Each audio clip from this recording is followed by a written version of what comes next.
C'est le grand jour, 14 juillet, fête nationale aujourd'hui avec son traditionnel défilé militaire sur les Champs-Élysées. 6500 participants, 60 avions, 28 hélicoptères, 157 blindés, 62 motos.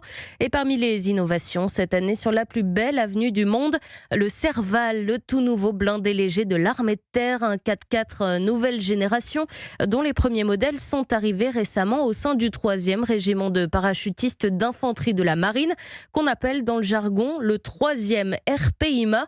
L'envoyé spécial d'Europe 1, William Molinier, a embarqué à son bord avec les militaires. Première salve de tir avec le Serval. Fini les rustiques véhicules de l'avant blindé, les VAB. Une page de 30 ans se referme, une nouvelle s'ouvre. Le capitaine Jérôme, instructeur au 3e RPIMA. Grâce à sa forme, sa protection et surtout son moteur de 375 chevaux, je peux vous dire, pour avoir piloté ça pendant 50 heures, 2 jours, 2 nuits, c'est vraiment un outil redoutable, on en est fiers. Le blindage permet aux soldats de progresser en sécurité, y compris en milieu urbain. C'est une boîte 6. Et franchement, ça se pilote vraiment comme une voiture. Il faut juste s'adapter au gabarit, mais sinon ça se conduit très très bien. Les mécaniciens et les logisticiens doivent aussi se mettre à jour.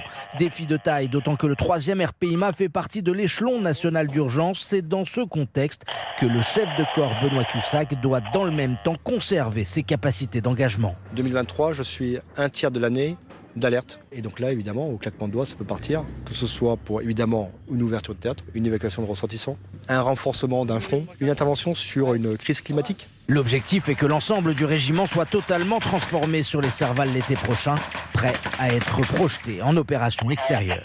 Sur le camp militaire de Quélus, William Molinier.